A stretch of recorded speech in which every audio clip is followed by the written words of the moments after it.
Hoy vamos a ver los propósitos que Dios tiene para su iglesia, y entre ellos pues está la disciplina y por qué Dios quiere que haya orden dentro de la iglesia. Y para eso vamos a estudiar Gálatas 6:1. Le voy a esperar a que abra su Biblia allí y vamos a leer. Dice así Gálatas 6:1: Hermanos, si alguno fuere sorprendido en alguna falta, vosotros que sois espirituales, restauradle con espíritu de mansedumbre, considerándote a ti mismo, no sea que tú también seas tentado. Los propósitos de Dios de que haya disciplina en la iglesia siempre llevan la intención de corregir y de restaurar a sus hijos cuando caemos. Nunca la disciplina en la iglesia fue diseñada por Dios para rechazarnos, para desahuciarnos o tirarnos allí otra vez a la perdición. No. Él murió en la cruz del Calvario para librarnos de la esclavitud del pecado. Cuando nacemos de nuevo, que pasamos a ser hijos de Dios, en ese momento Dios, como a hijos, nos disciplina, porque ¿qué padre es aquel al que su hijo no disciplina, padres? ¿Verdad? ¿Cuánto más Dios? Y Dios al que ama, disciplina. Entonces, vamos a ver 5 propósitos que Dios tiene para que haya orden en la iglesia, y veamos estos 5 propósitos de la disciplina en la iglesia. El propósito número uno es precisamente para restaurar. Siempre llevará la disciplina del Señor este anhelo de Dios de restaurar. Entonces vamos a estudiar el versículo 1 del capítulo 6 de Gálatas que acabamos de leer. Vamos a estudiarlo frase por frase porque es muy importante comprenderlo. En primer lugar dice hermanos. Eso significa que es entre nosotros la familia de Dios. Somos hermanos porque la misma sangre de Cristo es la que nos ha lavado y limpiado nuestros pecados. Tenemos un mismo Padre, tenemos un mismo Espíritu, y eso nos hace hermanos en la fe. La Biblia dice que ahora somos parte de la familia de Dios. Entonces, estas instrucciones son para los cristianos, para los hermanos. Solamente son aplicables a los hijos de Dios. Por eso dice hermanos. Y luego viene una frase, si alguno, esa frase, si alguno, incluye a todos. ¿Por qué? Porque nadie está exento de cometer errores. ¿Están de acuerdo con eso? Es decir, todos de alguna manera cometemos errores, podemos pecar de hecho, de obra, de pensamiento o aún de omisión. Santiago dice que el que sabe hacer lo bueno y no lo hace, le es pecado. Entonces, somos muy frágiles, ciertamente.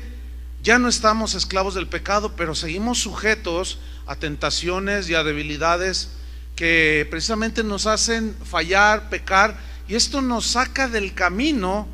Por eso el interés de Dios es restaurarnos pronto, rápido, para continuar en el camino. Por eso dice, hermano, sigo leyendo allí, si alguno fuere sorprendido. Esta frase, fuere sorprendido, significa ser atrapado, alguien que cayó atrapado por el engaño del pecado, alguien que fue seducido por la tentación. Que a propósito les recomiendo que busquen las enseñanzas del jueves, que iniciamos una serie enfrentando la tentación, que yo creo que le incumbe a todos los cristianos. Entonces, si alguno fuera atrapado por el engaño del pecado, que cedió a la tentación, lo engañó su propio corazón, sus pensamientos lo llevaron por otro lado y se desvió del camino del Señor. Si alguno es sorprendido y de pronto se ve que ya cayó y está ahí en algún pecado, pero también implica, si alguno fuere sorprendido, implica también que fue descubierto en un pecado, que lo tenía oculto. Y lo pudo haber descubierto la esposa, el papá, el hijo, etcétera. O sea, alguien que fue de pronto descubierto y alguien lo vio, se dio cuenta de algún error, de algún pecado que se cometió. Entonces, tomamos el versículo. Hermanos, si alguno fuere sorprendido en alguna falta, aquí la frase en alguna falta en el griego significa literalmente caer al lado del camino. Es como si alguien va en un camino y de repente algo pasa, tropieza, se le atraviesa algo y se cae, pero se cae a una cuneta de 5 metros de profundidad. Bueno, pues se golpea de seguro, ¿no? Esa es la idea aquí, en alguna falta. Es decir, alguien que se cae del lado del camino, violando los mandamientos de Dios, pecando pues, y esto hace que al caer se aparte del camino de Dios. Y si se levanta el que cae en el camino del Señor y toma otro camino, o sea, no regresa al camino de Dios, entonces toma otro camino, que ya no son los caminos de Dios, que puede ser el engaño, la autocomplacencia, y tomamos otros caminos. Entonces, retomamos, hermanos, si alguno fuere sorprendido en alguna falta, si alguno se cayó en el camino. Hay un caso en la Biblia de un hombre que fue muy amado por Dios, se llamó David, era un rey, ¿se acuerda? Este hombre en verdad que amaba a Dios, en verdad que era un hombre piadoso, en verdad que era un hombre santo, pero un día se tropezó en el camino y se metió con una mujer que no era la de él y cometió pecados graves, y él trató de esconderlos, pero como era hijo de Dios, Dios inmediatamente puso cartas en el asunto y le mandó a un hombre, a un profeta llamado Natán. Y este Natán llegó delante de David y le cuenta a manera de una parábola una historia de un hombre que era muy rico y que llegó un huésped y tenía que darle de comer, pero también allí no muy lejos había un hombre que tenía una ovejita, y el rico fue y le quitó la ovejita y se la sacrificó para darle de comer al huésped. Entonces David, ante esa historia que le está diciendo Natán, reacciona como lo que era un hombre justo, pero que en ese momento él estaba desviado del camino por su pecado. Y en ese momento surge el hombre de Dios y dice: ¿cómo? El que hizo semejante injusticia debe pagar por su injusticia. Y la sentencia en ese tiempo era la muerte, y dijo: el tal debe morir. O sea, todo eso estaba dentro de la rectitud de un hombre de Dios. Entonces el profeta lo mira y le dice: eres tú, David, le dice. Y en ese momento él entendió que Dios lo estaba reprendiendo y cayó en un arrepentimiento muy profundo. Entonces Dios lo hizo volver al camino, ¿entienden? Hay muchos pecados de distintos colores y sabores, como dirían por allí. Hay todo tipo de inmoralidad, hay enemistades, hay pleitos, hay contiendas, hay divisiones, hay envidias, borracheras. Y Pablo decía: yo de todas estas cosas les amonesto. No deben practicar eso. Dios nos sacó de la esclavitud de esos pecados, no podemos ser esclavos de nuevo. Entonces el pecado nos saca del camino, ¿sí? Y caemos ahí a un lado del camino heridos, pero necesitamos volver al camino.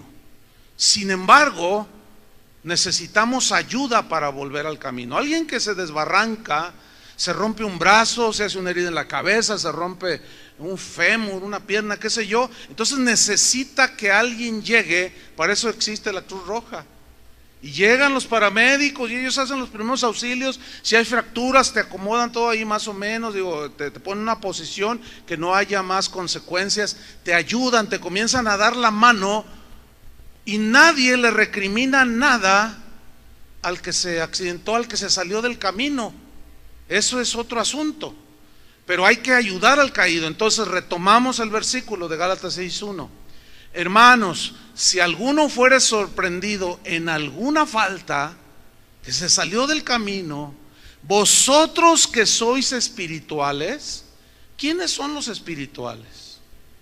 Los espirituales son los que han madurado en Cristo. Habla de los más maduros. habla de los que han aprendido las lecciones de la vida, habla de gente que ya ha sido tratada, disciplinada por el Señor, han sido moldeados, entiende los propósitos de Dios, sabe que todas las cosas le ayudan para bien. O sea, es alguien que ya ha madurado en los caminos de Dios y por lo tanto es una persona espiritual que está capacitada para restaurar al caído. En primera instancia, pongan atención, son los pastores los que teóricamente son los más maduros. Digo teóricamente porque así como en una familia ustedes padres, que hoy se celebra nuestro día de padres, ¿verdad? Se supone en teoría que somos más maduros que nuestros hijos, ¿verdad? Se supone. Porque ya viendo la realidad, hay mucha inmadurez muchas veces nosotros como padres. Pero también se puede dar que los pastores, que haya pastores que no por el hecho de estar ya de alguna manera pastoreando, pueden ser gente que es inmadura.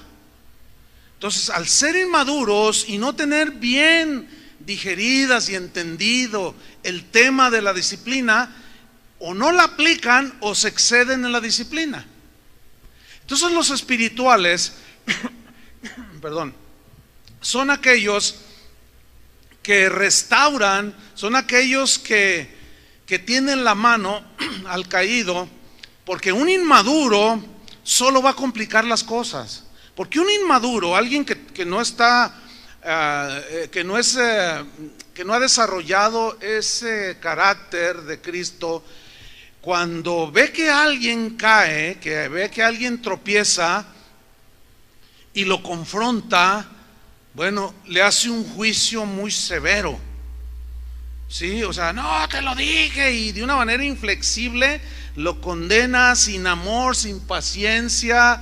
Y el propósito básicamente de alguien así que te eche en cara algún error en lugar de tenderte la mano, es producto de su inmadurez, y eso puede destruir a la persona. ¿Sí? Alguien dijo, hay un dicho muy mencionado dentro de la iglesia cristiana alrededor del mundo, que dice que la iglesia es el único ejército, porque también la Biblia habla como que somos un ejército, el ejército de Dios, que es el único ejército que le da el tiro de gracia a sus heridos. Si ustedes se fijan en las películas de guerra, cuando ellos tienen órdenes específicas de que cuando uno de los soldados cae herido, no lo pueden dejar ahí, y mucho menos para que no sufras, toma, ¿verdad? No, se regresan y no lo dejan allí. O sea, eso lo tienen bien metido. Hace un tiempo, unos meses, fui a los Estados Unidos y se me acercó un hombre que me manda correos, y él es soldado de los Marines de los Estados Unidos. Me dice, mire, pastor, yo estoy en Afganistán, he estado en Irak, primero en Afganistán, en Irak.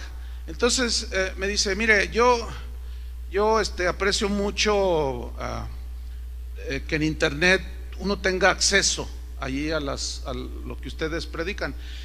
Y estando yo en el ejército y en campaña, bueno, nosotros tenemos internet, parece, ahí lo tenemos, y yo estudio la palabra de Dios. Entonces yo le comparto a los soldados, me dice, y ya tengo un grupo de soldados, pastor, que han recibido a Cristo. Oh, mira qué interesante.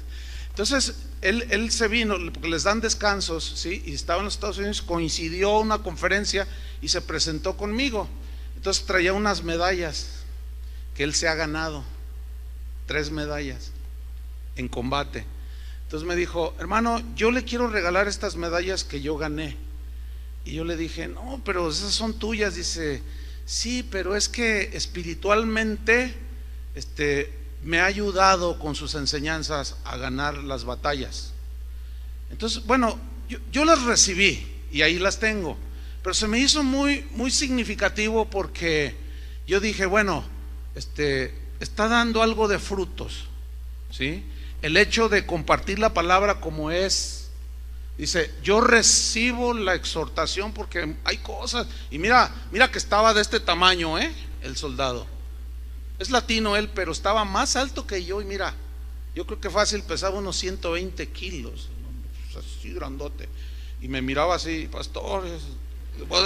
Y yo, sí, démela, está bien, hermano. O sea que sí imponía respeto el hombre.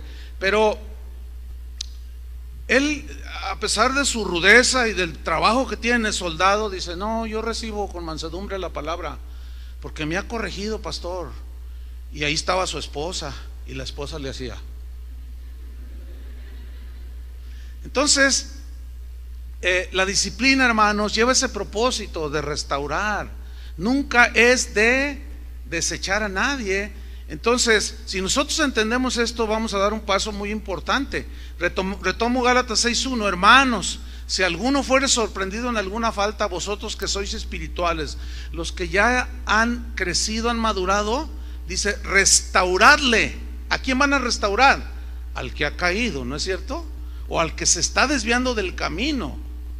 Como ahorita yo estoy enseñando, y yo sé que al enseñar esto, estoy corrigiendo el camino de algunos que tal vez se han salido.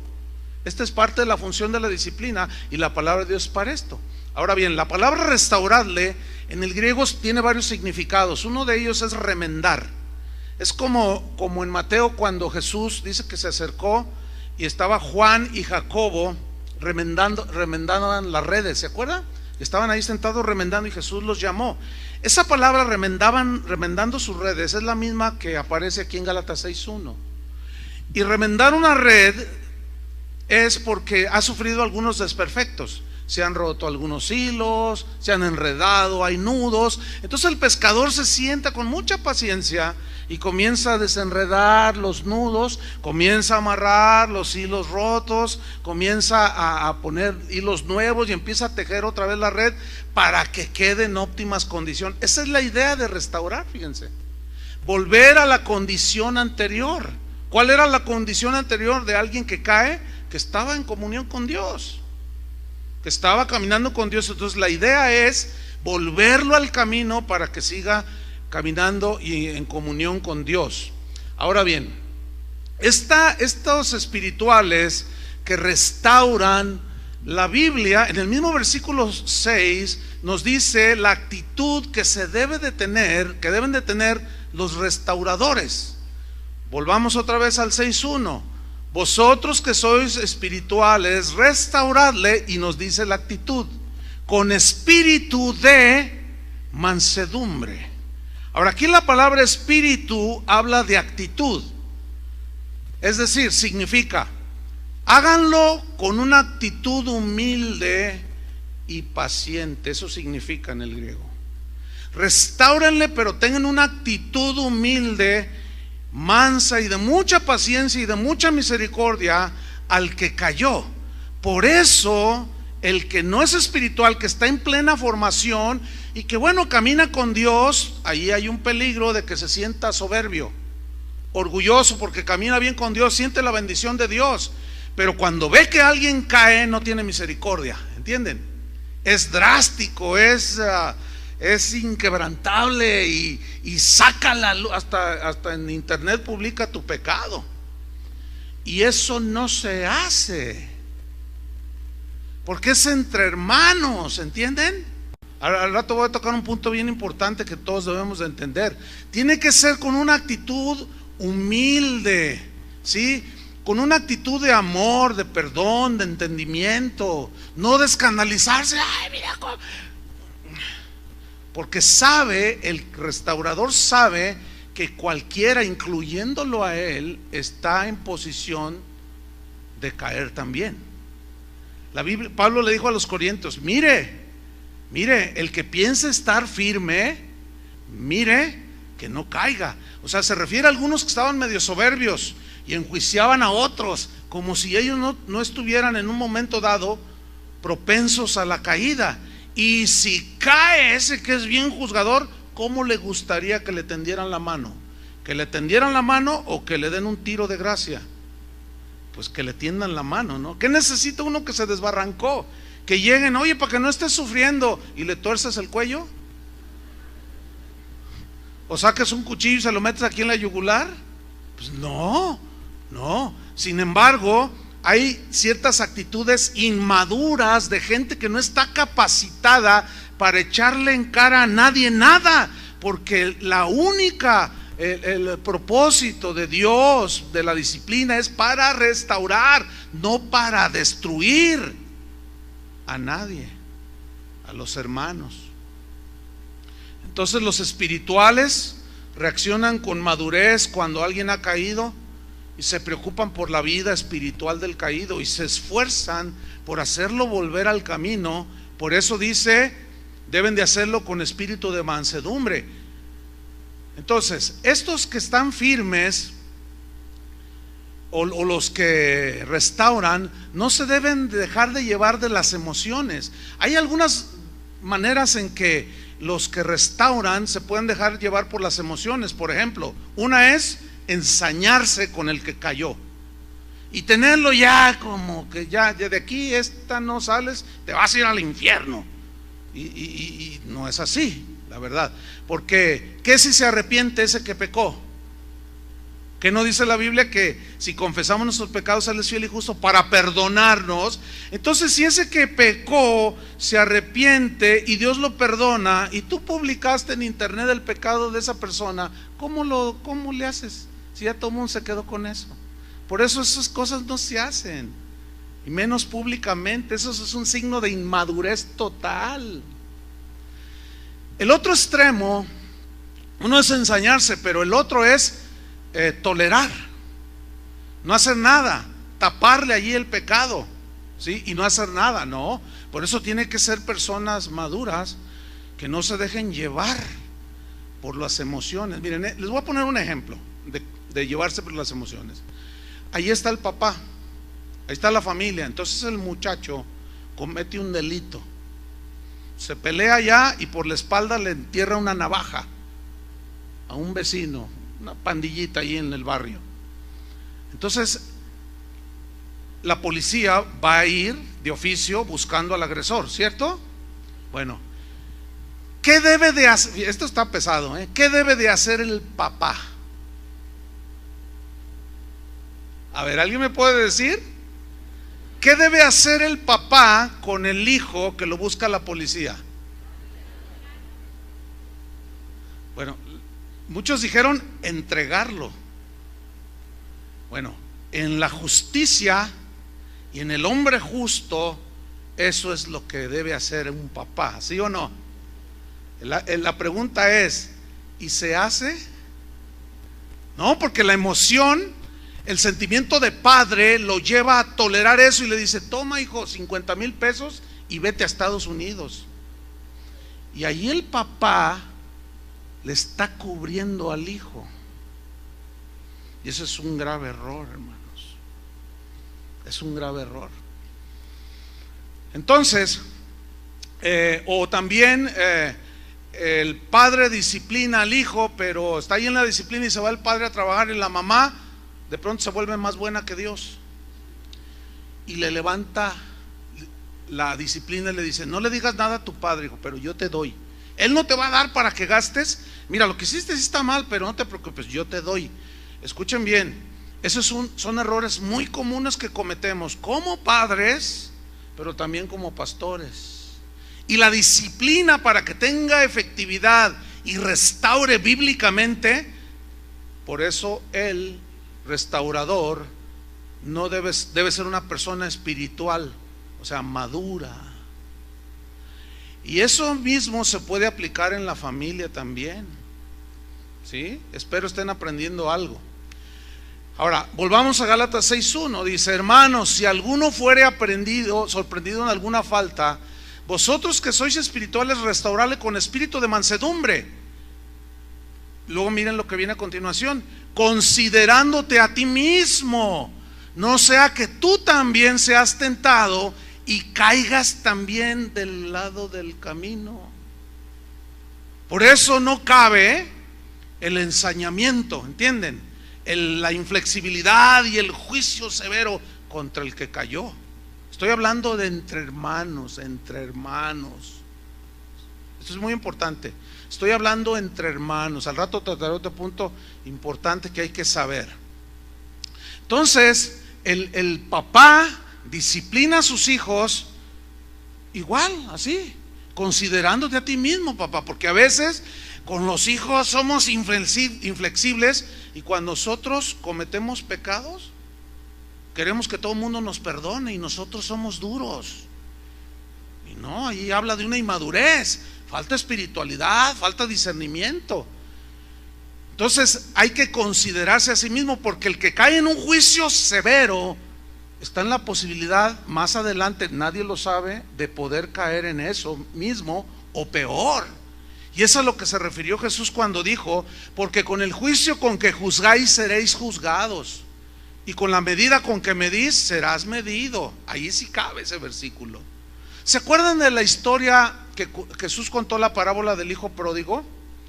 Era un hombre que tenía 2 hijos, y uno de ellos un día le exigió su herencia, la tomó y se fue.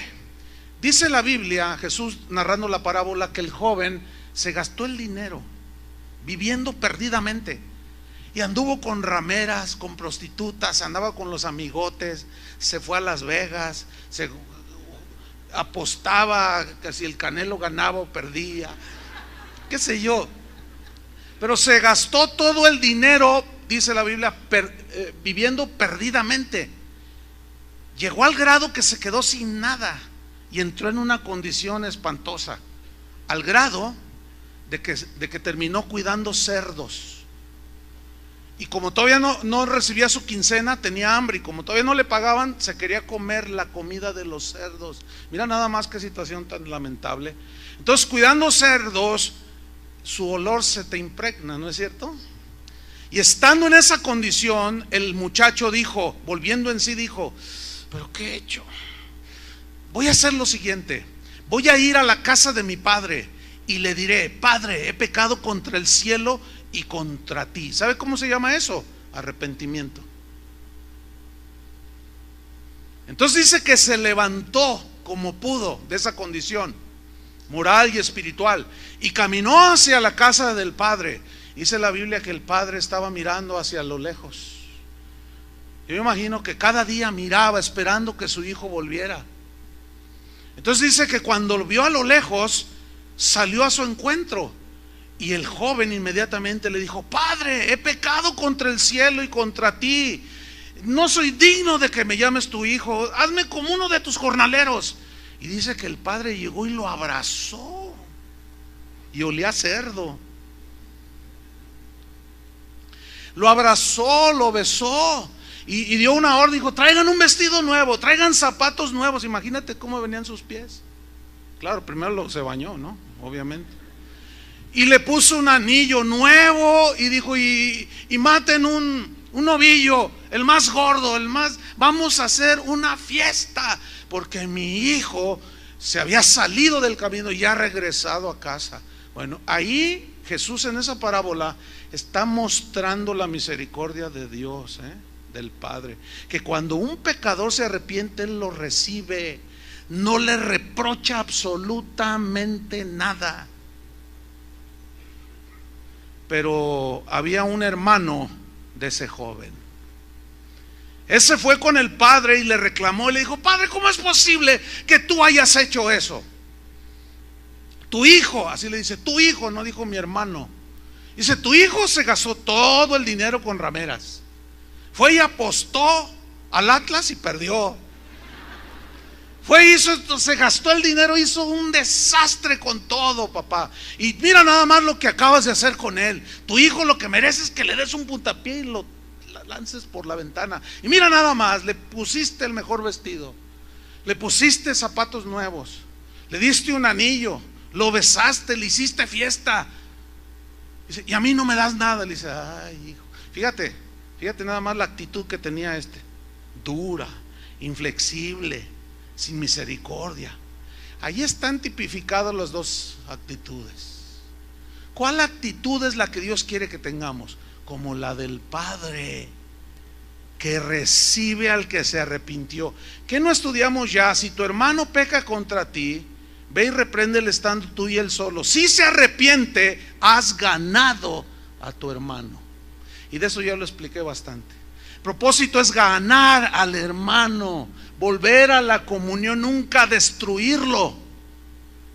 Entre hermanos no debemos de destruirnos. El segundo propósito de la disciplina es para amonestar a los desordenados. ¿Qué es un desordenado? Que anda botando las reglas del hogar, las reglas civiles, del matrimonio, de todo. Es un desordenado total. Y miren lo que dice la Biblia al respecto. Y para esto es la disciplina. Segunda Tesalonicenses 3:10. Segunda Tesalonicenses 3:10. Para amonestar a los desordenados. Dice así: porque también cuando estábamos con vosotros, bueno, cuando lo tenga diga ya. Dice así: porque también cuando estábamos con vosotros, mire lo que viene, os ordenábamos esto. Es una orden, claro, es una orden que viene del cielo, ¿sí? Es una orden de Dios a través del apóstol Pablo. Dice, os ordenábamos esto. ¿Qué ordenó? Si alguno no quiere trabajar, tampoco coma. Eso es andar en desorden. ¿Qué sucedía en Tesalónica? Que algunos hermanos, algunos varones, a los que bíblicamente Dios nos encargó la tarea de proveer para la familia, no estaban trabajando, no hacían nada, solo vivían a expensas de otros. Y saben que de esto hay en todas las iglesias gente de este tipo, hermanos verdaderos que han nacido de nuevo, pero que andan desordenadamente. Son aquellos que no trabajan, que no estudian y son como sanguijuelas, nomás están chupando, ¿sí? Son como zánganos que no producen nada y nomás están viviendo a expensas de otros. Son aquellos que están metidos en las iglesias que, oye hermano Marcial, préstame 100 varos o 100 pesos para los que nos oyen lejos. Entonces, como es bien buena onda el hermano Marcial, ¿verdad? Pues órale hermano, 100 pesos, ¿verdad? $100 aproximadamente, órale está. Pero al rato se va acá con Carlos y como también es súper buena onda, le baja otros 100 pesos. Y luego se va con los de atrás y como también son mucho más buena onda que los de acá, no, pues a aquellos les baja 200. Y así se la pasa cada domingo. Y se va, pero si bien bendecido. Se va con $200 en la bolsa, porque a todos los bolseó. ¿Sí? Y la señora, la esposa, está allí toda avergonzada, así, toda penada, así. Porque no trabaja. ¿Sí? Y se la tienen bien escondidita. ¿Sabe que hay mucho de eso en las iglesias? Ahora, escúchenme bien. En la familia, ahí va. Si cualquiera de sus hijos no quiere ni estudiar ni trabajar, señora, señor, hermanos, para que se oiga más espiritual, hermanos, no le den de comer, no le compren ropa, no le den para gastar. No me vean feo a mí, por el amor de Dios. Si tienen algo que reclamar, reclámenle a Dios, vean lo feo a Él, porque Él es el que ordenó que esto se escribiera. Por eso muchos tienen unas broncotas en su familia con sus hijos, porque les toleran todo, ya están con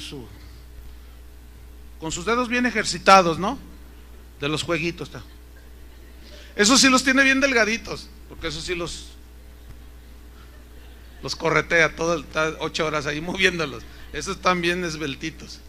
Está ahí, hijo, mamá, dame de comer, mamá.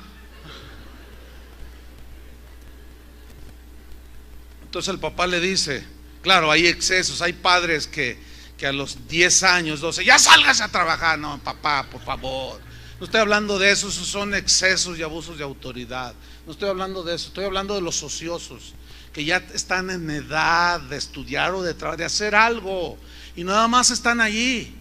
Entonces el papá no le da y la mamá otra vez se vuelve más buena que Dios. Tenga, mi hijo, no le digas a tu papá porque me va a dar mis cachetadas, ¿eh? No le vayas a decir, toma, ahí te van, dale, hay 500 pesos. Y el otro está ahí, gracias, mamá. Mire, escúcheme bien. No, pues es así como que da risa. Pero pregúntenle a los que están en esa situación si les da risa. No es para reír. Usted está malcriando a sus hijos. ¿Saben que Dios no malcría a sus hijos?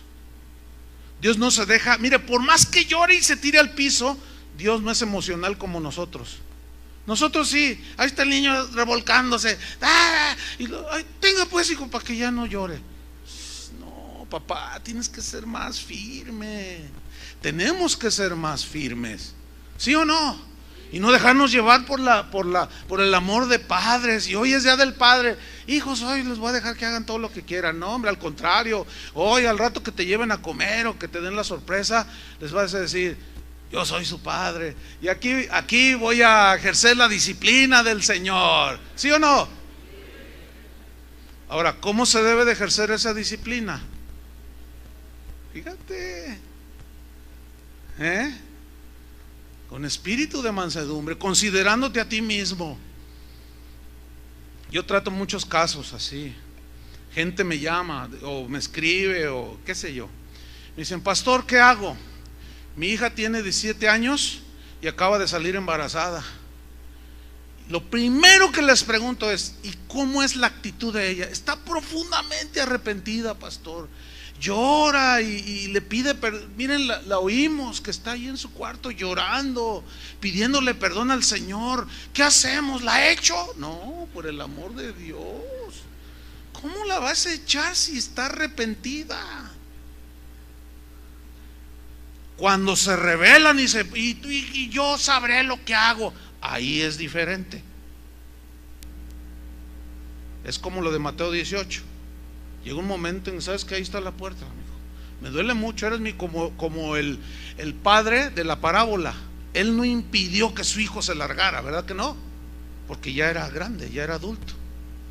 Entonces, no debes de dejarte llevar por esa actitud. Entonces, yo les digo, mira, si está arrepentido, cerciórate que está arrepentida. Está totalmente arrepentida, pastor, lo puedo asegurar. Tiéndele la mano, no le reproches nada, levántala, ayúdala. ¿O no? ¿No dice eso la Biblia? En la iglesia a los pastores nos toca hacer eso. En la casa a los padres les toca hacer eso. Y entre la familia, tiene que ser como dice la Biblia. Pero volviendo a los desordenados, dice el versículo 10, si alguno no quiere trabajar, tampoco coma. Versículo 11, porque oímos que algunos de entre vosotros andan, ¿cómo? Desordenadamente, no trabajando en nada, sino entrometiéndose en lo ajeno. Esa frase última significa que andaban buscando a ver a quién le sacaban. Se entrometían en lo ajeno y viviendo de lo ajeno siempre. Mira, aquí hay un punto bien importante que quiero mencionar. Una vez había un hermano aquí en la congregación. Yo lo miraba, lo saludaba de cuando en cuando, pero nunca tuve una plática más allá de hola, ¿cómo está, hermano? Hasta allí. Yo no sabía su trasfondo, no sabía nada, pero me enteré que estaba en una situación apremiante económica. Y yo me enteré que él necesitaba 2,000 o 3,000 pesos, no me acuerdo bien la cantidad. Entonces yo me enteré y yo dije, yo tengo los 2,000 pesos, yo se los voy a dar, no se los voy a prestar, se los voy a regalar. Entonces tomé los 2,000 pesos y fui a buscar al hermano. Y cuando voy, el Señor me habla y me dice, mira, Chuy, no quiero que le des un solo centavo. Entonces yo dije, no, este es el diablo. Porque la Biblia dice que si ves que tu hermano tiene necesidad y cierras tu corazón contra él, ¿cómo mora el amor de Dios en ti? Así dice, ¿no? Entonces dije, no, dice, no, pero esta es otra cosa. Mira, yo estoy tratando con ese hombre, es cristiano, Pero él anda desordenadamente.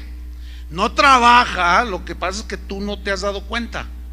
No trabaja y a todo mundo le debe. Cuando me puse a investigar, me di cuenta que le debía medio mundo aquí adentro.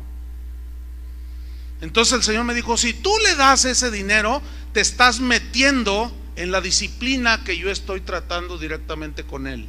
Si metes la mano, te voy a dar un manazo. Si metes la mano, te vas a meter en problemas conmigo. Eso fue totalmente nuevo para mí, hermanos, les confieso. Nunca me había encontrado con eso. O seguramente sí, pero al faltar también entendimiento de la palabra de Dios, más discernimiento, experiencia, lo que tú quieras, seguramente se habían presentado casos así. Es como esto: yo disciplino, o un padre disciplina a su hijo, ¿sí? Y la mamá le dice, el padre le dice: no te voy a dar para gastar, y se va el papá, y por acá la mamá le dice: pero ahí te van los 500 pesos. ¿Entiende? Entonces, que está anulando totalmente, está metiendo ahí la mano y ya no se va a cumplir el propósito. Entonces sigue habiendo desorden allí. Entonces yo entendí, y Dios me enseñó algo muy importante para el ministerio pastoral. Antes de hacer algo como eso, yo investigo, pregunto, porque no vaya a ser que me vea ayudando a alguien con el cual Dios está tratando, ¿me entiende? Porque también hay trato personal con Dios, con sus hijos. Entonces y aprendí también lo que dice la Biblia. Con esa experiencia dice que los hijos de Dios somos guiados por el Espíritu Santo, ¿cierto? Entonces todos somos guiados por el Espíritu Santo, y tenemos que oír la voz del Señor por el Espíritu para saber. Y en muchas otras veces el Señor dice: sí, ayúdale con esto, y seguimos adelante. Entonces vamos otra vez a Tesalonicenses.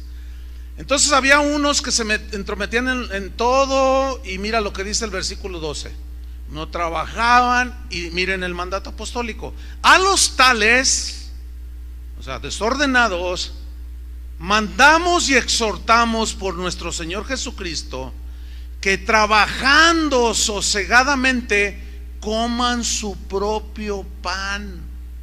O sea, moralmente es injusto vivir a expensas de otros, ¿entienden? No se vale. No se vale ser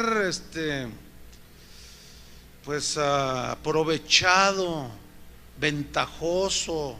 No se vale. Dios no lo ve bien eso. Y no, ya ni se diga cuando el esposo le dice a la esposa: oye, viejita, métete a trabajar, ayúdame, ándale, mira, los gastos son muchos. Y luego la señora se pone a trabajar y resulta que le pagan bien a la señora, y luego el marido dice: oye, ¿qué te parece si yo me quedo en la casa cuidando a los niños? No, usted se ríe, pero mira cuántos casos hay. Mira cuántos casos hemos tratado aquí en esta congregación de hombres que no trabajan y que sus esposas los mantienen. ¡Qué vergüenza! ¿Verdad que sí? Sí.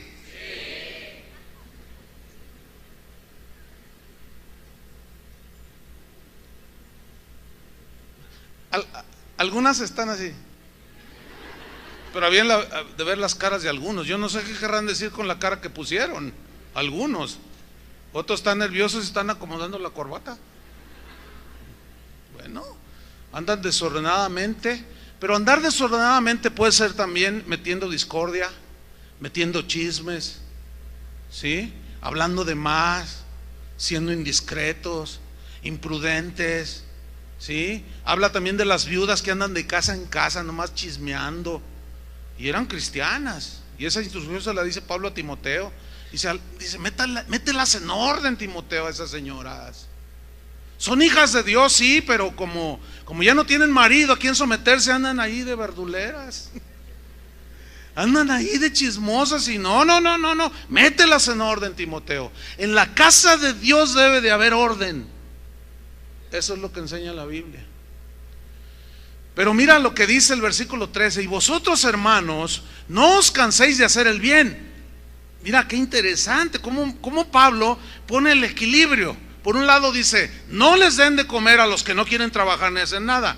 Y por otro dice, pero sean sabios, no se cansen de hacer el bien. O sea, sigan haciendo el bien, pero por favor tengan cuidado con los desordenados. A esos no les den un peso. Y bueno, yo quiero aprovechar la enseñanza para decirles que efectivamente hay gente desordenada de ese tipo aquí en Casa de Oración, que se ponen allá afuera o a la salida o se mezclan ahí, siempre están pidiendo dinero. No les den un peso. Es que no hay trabajo, hermano. ¿Y cuánto tiempo tiene buscando trabajo? Como 20 años y no lo hallo, hermano. ¿Usted cree eso? Son desordenados. Pero por otro lado, no nos cansemos de hacer el bien. Ahora, fíjate lo que dice el versículo 14. Esto es bien importante. Si alguno no obedece a lo que decimos, o sea, los desordenados, si no obedecen a lo que decimos por medio de esta carta, a ese desordenado, ¿qué dice? Señaladlo. Que es exactamente lo que yo acabo de hacer ahorita. Cuando dije, están entre nosotros, no les den un centavo. Los estoy señalando. ¿Sí o no? Dice, a ese señaladlo y no os juntéis con él. Aquí yo fui un poco benévolo, porque no he dicho nombres, porque no los veo. Pero ahí andan. Dice, y no os juntéis con ellos, pero mira lo que dice, para que se avergüence. Nada más que ese verbo avergonzar en el griego es una palabra entrepo, así se escribe. Significa que esa de señalarlo y mencionarlo lleva el propósito de hacer recapacitar al desordenado. Eso es lo que significa. Entonces, no es para humillarlo, no es para pisotearlo, mucho menos para darle el tiro de gracia, no, sino para que se arrepienta, reconsidere y su desorden lo deje a un lado y entre en una conducta ordenada y se ponga a trabajar. Hay gente, mire, casi cada domingo usted sale, se va a su casa, va a comer, nosotros nos quedamos aquí hablando con la gente, orando con la gente, y no falta el domingo que entre la fila que quiere hablar siempre vienen los que, oiga pastor, pues dicen que aquí ayudan, me mandaron aquí, pues necesito 2,000 pesos, hermano, y a mí me dicen que aquí ayudan. Entonces uno, como tenemos el Espíritu Santo, podemos discernir. O sea, Toño Ortiz, Chava, los que estamos así más al frente en lo administrativo, han desarrollado un discernimiento bien filoso. A veces hablamos con alguien y yo le hago a Toño una seña de que le dé y me dice, espérate. Me dice, no, espérate. Entonces le dice, mira, ¿no tienes trabajo? No. ¿Y a dónde vas? Todos van hacia Veracruz o Chiapas, porque los echaron de allá de Estados Unidos, ¿no? Dice, mira, te vamos a dar trabajo una semana. Vente a barrer una semana, aquí te ponemos a hacer y te vamos a dar 2,000 pesos por barrer. Está bueno el sueldo, ¿no? Y te vamos a dar los 2,000 pesos. Mañana te esperamos a las 8 de la mañana. Bueno, está bien, pregúnteme si llegan. Y a veces a mí, yo reconozco que ellos tienen más discernimiento. Por eso somos un equipo. Porque a veces yo he estado a punto a veces es al revés, a veces yo les digo, no, espérate. Por eso somos un cuerpo. Porque la gente es bien abusiva. Entonces, hay disciplina en la iglesia, hermanos. Mira, el versículo 15 nos dice precisamente cómo se debe tratar a este hermano desordenado. O sea, señálenlo, no se junten con él, para que se sienta él avergonzado y rectifique. Pero mira el versículo 15, mas no lo tengáis por enemigo. Ahí está el punto. ¿Lo alcanzan a ver? No lo tengas por enemigo, sino amonéstale como hermano. Aquí es hermano en la fe. Eso es bien importante. Entonces lo que Pablo está diciendo es aconsejando a la iglesia que debe de haber una disciplina para los desordenados, que no se les apoye económicamente ni se junten con ellos, para que ellos reconsideren y vuelvan al camino y entren al orden. Ese es el propósito de este pasaje, fíjate. El tercer propósito de la disciplina es para llevarnos a una fe sana. Busque en Tito capítulo 1 versículo 10, para llevarnos a una fe sana. Y aquí vamos a tocar un par de puntos muy importantes. Tito 1:10.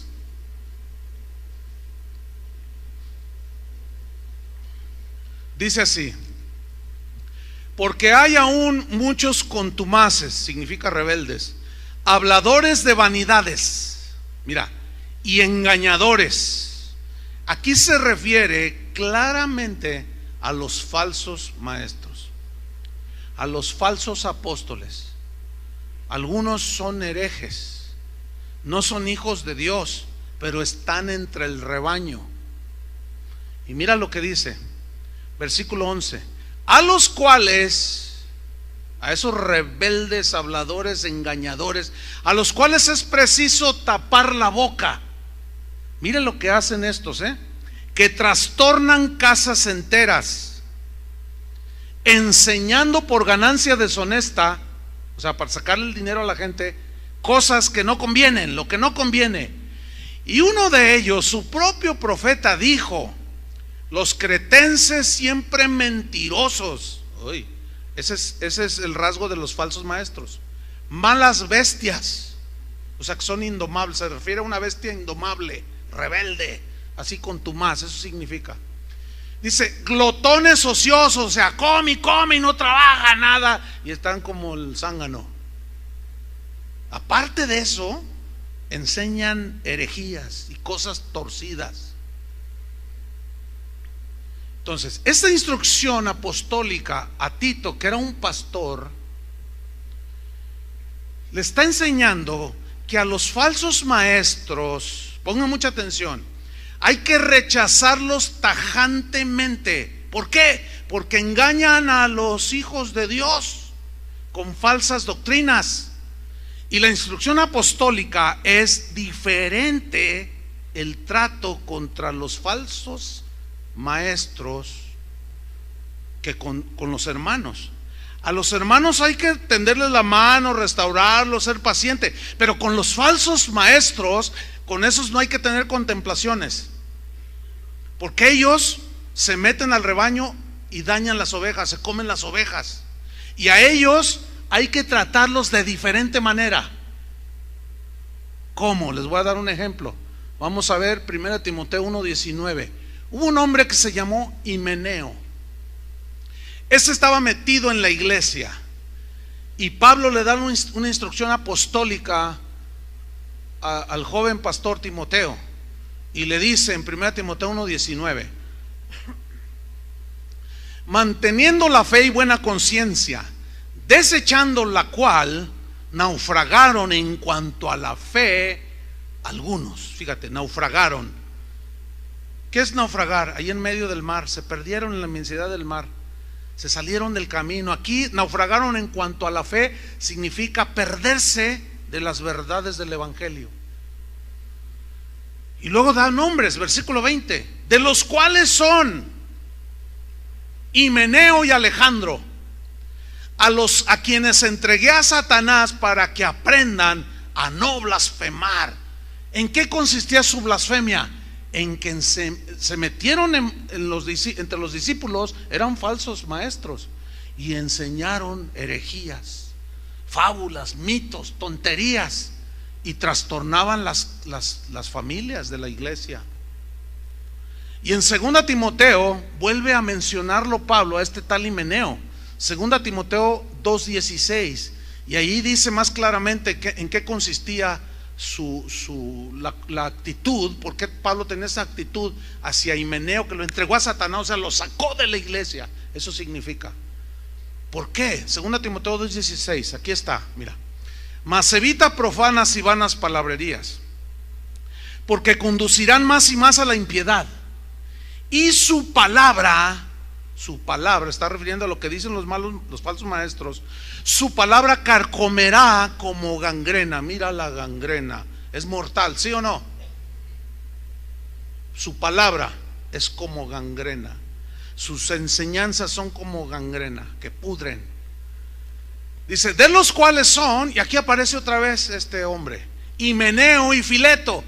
Aquí se ve que ese tal Himeneo tenía influencia sobre algunos, arrastró a Alejandro, arrastró a Fileto y trastornó varias familias de allí de la iglesia donde Timoteo pastoreaba. Y le dijo, a esos sácalos de la iglesia, no tengas contemplaciones con ellos. Dice, ese Himeneo y Fileto se desviaron de la verdad, versículo 18, diciendo que la resurrección ya se efectuó. Decían tonterías acerca de la resurrección. Ya resucitamos, ¿cómo? Pero si todavía me caigo y me duele, y la Biblia dice que vamos a tener un cuerpo glorificado. No, ya resucitamos espiritualmente. Es que tuve un sueño. ¿Y cómo fue tu sueño? Que ya habíamos resucitado. Y una de patrañas, de engaños.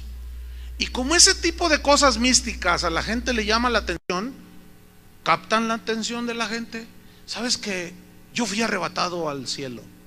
Otros dicen, a mí, yo fui al infierno y vi y sentí las llamas. ¿Quiere que le cuente mi testimonio? Entonces el pastor inocente dice, sí, hermano, lo invito a la iglesia para que nos cuente ese testimonio. Entonces, hermano, hay un testimonio poderoso, dice el pastor. Entonces, hermanos, yo fui al infierno y estuve allá y vi a una mujer y vi a un hombre y vi esto y vi ahí al hermano fulano de tal. Y ustedes creen que era salvo, pues no era salvo. Y empiezan a contar su testirollo. Y entre eso que dicen respecto al cielo, al infierno y cuanta cosa, dicen un montón de herejías, que los que están sentaditos ahí captaron tanto su atención que no están discerniendo lo que está diciendo ese, que es como gangrena, que va a enfermar la fe de los hijos de Dios.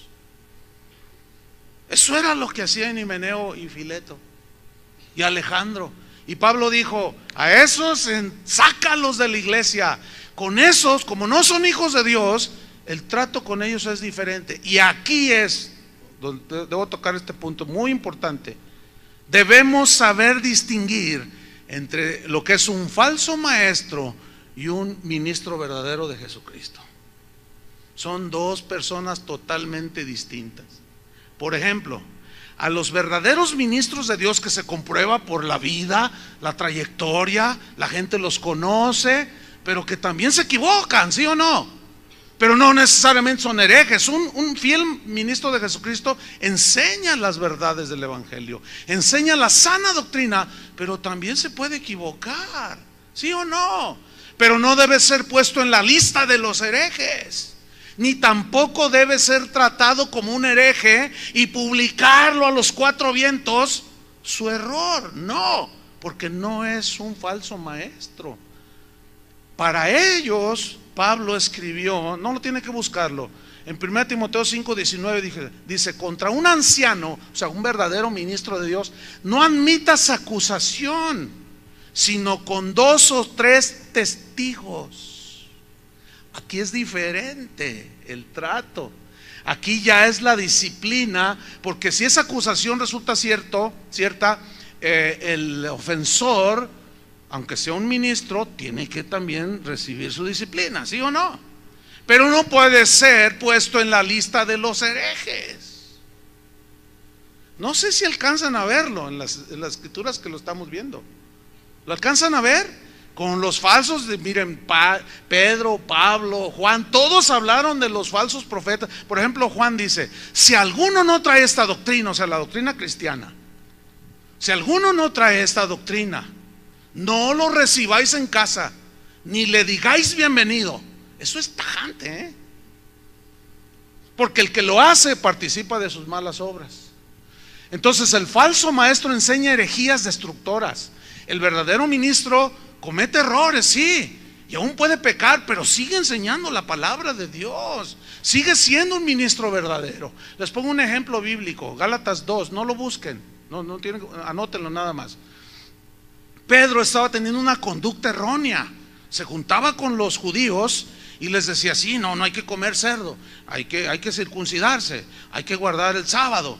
Y luego se iba con los gentiles y les decía, no, con la fe y el amor hacia el Señor y la fe, con eso basta. Y luego veía que llegaban los judíos y titubeaba, y luego, ¿qué estás haciendo? No, les estoy diciendo que pues que deben de guardar la circuncisión. O sea, Pedro estaba con un pie acá y otro acá, como queriendo quedar bien con judíos y gentiles. Pablo se dio cuenta y dice ahí claramente que lo reprendió públicamente. Le dijo, Pedro, esa no es una conducta, la mejor conducta de un ministro de Dios. Te estás comportando de una manera no sincera, sino hipócrita. Te juntas con los judíos y te haces judío, con los gentiles y luego ya no sabes ni dónde estás pisando, y empiezas a judaizar a los gentiles, y a los judíos los quieres gentilizar. Pedro rectifica, y saben que Pedro rectificó, corrigió la conducta y siguió adelante. Pero escúchenme, Pablo no lo trató como un hereje, ni tampoco publicó ni hizo una carta, Pedro es un hipócrita, Pedro es aquello, por tanto lo digo públicamente para que todos. No, porque era un hermano. Y ahí es donde algunos no saben diferenciar lo que es la gimnasia de la magnesia. Se confunden la geografía con la teología, o confunden la apología con la geografía. La apología es la defensa de la fe de la Biblia, y la geografía te ayuda a saber dónde estás parado, ¿no? Yo estoy en México, Guadalajara, 3,000 metros de altura más o menos sobre el nivel del mar. Hace mucho calor ahorita, sé dónde estoy. Pero algunos, al no estar bien ubicados o no tener la madurez, son unos inmaduros, no están capacitados para andar emitiendo juicios hacia nadie, y menos con una actitud como el hermano del hijo pródigo. Nada más destruyen. Esos deberían de callarse la boca. No están calificados, porque no lo hacen con mansedumbre. Ellos lo hacen para destruir. Pero con los falsos profetas no, ahí es tajante. Mira lo que dice. Vamos a Tito 1:13 rápidamente. Dice, este testimonio respecto de que los cretenses, esos que se habían metido a la iglesia, es verdadero. Dice, por tanto, repréndelos duramente. ¿A quién va a reprender duramente? A los cristianos, porque la segunda parte del versículo nos lo dice, para que sean sanos en la fe.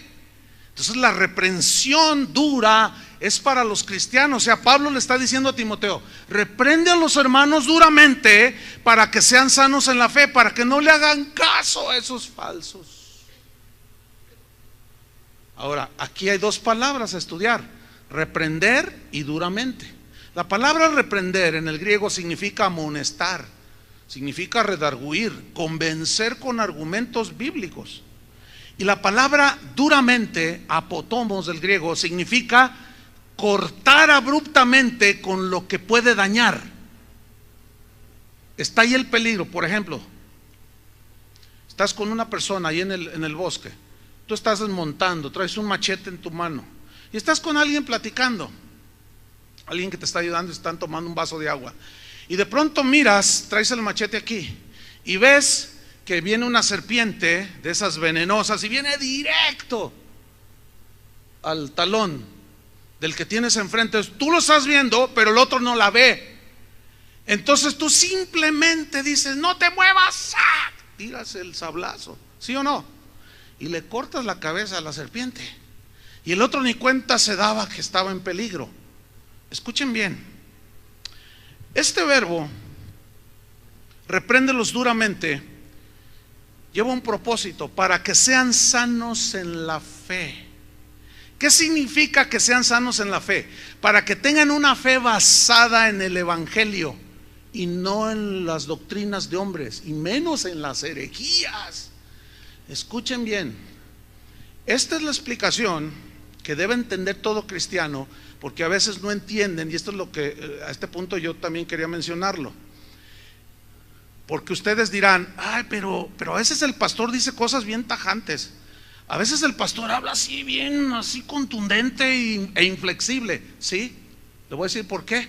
Porque veo a la serpiente que viene sobre ustedes, y yo tengo en la mano la espada del Espíritu, y yo no le voy a preguntar a usted si ya vio a la serpiente. ¿Entiende? Yo voy a agarrar la espada del Espíritu y le voy a cortar la cabeza.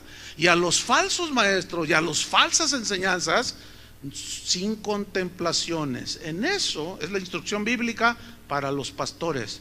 Yo no me la pienso allí, yo le tiro el sablazo para cortarlo, aunque usted ni cuenta se dé. Lo que pasa es que algunos están ustedes allá y no lo entienden y dicen: ay, pues no, dicen que es con amor, con mansedumbre. Entonces, ¿por qué el pastor es así? Por eso, para que sean sanos en la fe. Por eso cuando yo les digo pactar con dinero, tratar de comprar el dinero con dinero, las bendiciones de Dios, es una herejía y no lo haga. Y soy tajante, porque eso agrede el Evangelio, ¿sí o no?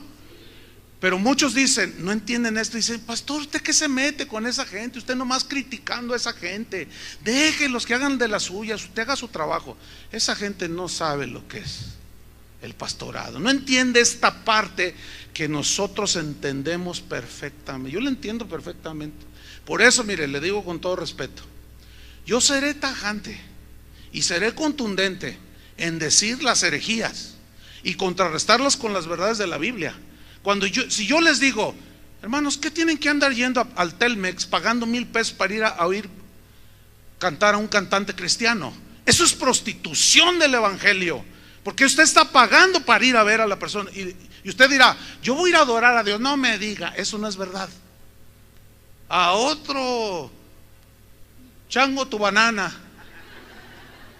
pero esa no me la como yo, porque para adorar a Dios no se tiene que pagar. Eso es una agresión a la santidad de Dios. ¿Cómo yo voy a ir a pagar? Bueno, en eso soy contundente, porque andan muchos ahí buscando ganancia deshonesta, y las ovejas están ahí. Entonces, al decirlo contundente, a mí no me importa.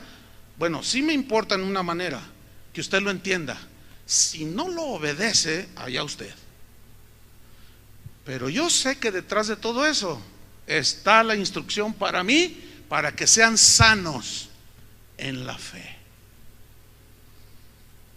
Es como cuando tú disciplinas a tus hijos. El niño no va a entender: ya no me quieres. Y tú sabes acá que si la quieres a tu hija. Es lo mismo, es lo mismo. Algunos me reclaman y hasta me mandan correos: mire, pastor, todo me gusta, pero cuando usted habla háblenos de lo bonito del Señor. Ay, hermanos, qué lindos son. Usted no me va a decir a mí qué tengo yo que hacer o qué no tengo que hacer. Creo que estoy suficientemente grandecito para saber lo que estoy haciendo, ¿o no? Es como si tu hijo te dice: mira, papá, tú tienes que levantarte temprano para ir a trabajar, tienes que hacer esto, tienes que manejar bien la maquinaria, no tomes mucho café, te va a hacer daño, te tomas 15, y te empieza a decir lo que tienes que hacer. Por el amor de Dios, por favor, hermanos, déjenme hacer mi trabajo, ustedes hagan su parte, ¿de acuerdo? Por eso contra esos soy tajante, pero con los hermanos es diferente. A esos, bueno, se les llama, se les habla considerándonos a nosotros, se les dice: hermano, rectifica, arrepiéntete, se les mete en disciplina. La gran mayoría de los que disciplinamos aceptan la disciplina. Fíjense, esto es importante decirlo, pero hay quienes no, entonces ya no voy a. No, usted no está calificado, necesita allí sentarse a banca, ¿verdad? Me largo de esta iglesia. Bueno, La Biblia dice en Hebreos 12: hijos míos, no menosprecies la disciplina del Señor. Menospreciar significa salir huyendo. Y muchos salen huyendo de la disciplina. Es posible que aquí haya gente que vino huyendo de la disciplina de otra iglesia. Aquí vas a hacer lo mismo que hiciste por lo que te disciplinaron. Pero si allá hubo disciplina, aquí también hay. Entonces, ¿para dónde te vas a hacer? No hay mucho para dónde hacerse, pero es por tu bien. Si lo alcanzas a ver, le das gracias a Dios, y si no, te vas a ir. Buen viaje. Pero te aseguro que no vas a crecer. Y rapidísimo, cuarto, penúltimo y último propósito de la disciplina es para producir santidad en los hijos de Dios. Ese es el cuarto propósito. Producir santidad. Mira lo que dice en Hebreos 12, versículo 8: pero si se os deja sin disciplina, de la cual todos han sido participantes. ¿Cuántos? Todos. Entonces serían bastardos y no hijos. Por otra parte, tuvimos a nuestros padres terrenales que nos disciplinaban y los respetábamos. ¿Por qué no obedeceremos mucho mejor al Padre de todos y viviremos? Dice: y aquellos, o sea, nuestros padres, ciertamente por pocos días nos disciplinaban como a ellos les parecía, pero o sea, Dios, nos disciplina para lo que nos es provechoso, para que participemos de su santidad. ¿Saben para qué nos disciplina el Señor? Para apartarnos del pecado y participar más de su presencia, de su santidad, de su pureza, ¿me entienden? De su justicia, de su misericordia. Estamos disfrutando en realidad la relación con Dios. Y por último, el quinto y último propósito de la disciplina es para que demos frutos del carácter de Cristo en nosotros. En el versículo 11 de Hebreos 12, ahí está, dice Hebreos 12:11, dice así: es verdad que ninguna disciplina parece al presente ser causa de gozo, ¿no? ¿A quién le gusta que lo disciplinen? No, a nadie. Sino de tristeza, sí, porque duele. Pero, dice, mira ese pero después de la disciplina que lleva el propósito de todo eso que ya vimos, da fruto apacible de justicia a los que en ella, en la disciplina, han sido ejercitados. Y aquí resalta la palabra frutos. Qué bonita palabra, frutos. Los frutos de una nueva creación, los frutos de un hijo de Dios: amor, paciencia, bondad, fe completa en el Señor, confianza completa en el Señor, mansedumbre, paciencia, frutos. Qué bonita. ¿Les gustan los frutos? A mí me encanta la fruta, yo soy bien frutero. Si no hay fruta en la casa, siento que como mucha fruta. Pero tengo un gusto muy especial desde niño, cuando yo mismo corto la fruta del árbol. Siempre me ha sido un deleite. Es más, me le voy a decir algo. Yo soy de un lugar, soy de San Luis Potosí, donde hay muchas tunas. Y cuando yo era un niño, mi abuelo me enseñó a comerme las tunas en el nopal. A veces hay tunas en mi casa y a veces hay gente allí, hermanos o alguien, entonces yo las agarro y ¡ay, te vas a espinar! Yo no digo nada, ¿no? Y las agarro y ¡ay, oye, ¿cómo lo hiciste? No, pues es que mi abuelito me enseñó. Yo sé comerme la tuna en el nopal, está ahí y yo sé meterle el cuchillo allí mismo, están todas las tunas así. Yo le sé meter el cuchillo, hay una técnica, y meto la mano y saco la tuna y no me espino nada. Tengo un gusto así, me gusta mucho. Entonces me regalaron un platanito así, una planta así chiquita. Entonces yo quería tener una en mi casa. Entonces me llevé el platanito y lo planté, pero preparé el lugar. Le puse composta abajo, un pozo lo suficiente, puse composta, lo planté ahí, el bastaguito así chiquito, y lo cubrí con tierra, le echaba su abonito y lo riego. Bueno, empezó a crecer. Y ya llegó un momento que estaba de mi tamaño y siguió creciendo. Yo lo miraba y casi todos los días lo miro, lo tengo ahí enfrente. Entonces iba creciendo y de pronto vi que a su alrededor comenzaron a salir otros chiquitos, y alguien me explicaba que el plátano, la planta del plátano por abajo echa con raíz, y de ahí salen los otros troncos, que son las palmas las hojas de plátano, la planta pues del plátano. Entonces, no hombre, que sale 1, 2, 3, 4, y empezaron a crecer todas. Y de pronto un día, mirando la planta, vi que echó como una vaina color violeta. Pues esa es señal de que ya va a dar fruto. Y empezaron a salir un montón de florecitas y empezaron a crecer. Y pasó empezaron a madurar los platanitos, pero luego los otros alrededor empezaron, todos ya tienen su penquita, ¿sí? Ya están pero dando fruto, y yo estoy bien contento porque me gusta el fruto. Pero el primero que dio, empezaron a madurar. Entonces yo dije, nadie me los toque, yo quiero ser el primero. Y corté el primero. Tú ya comiste, ¿verdad, Charlie, de eso? Corté el primero. Y cuando, toda una ceremonia, ¿verdad? Así el platanito, así. Y cuando le di la primera mordida, mire, están buenísimos, dulces. Pero escúcheme bien. Cuando yo lo planté, que me lo dieron, yo tenía en mi mente que diera fruto, y yo lo cuidé.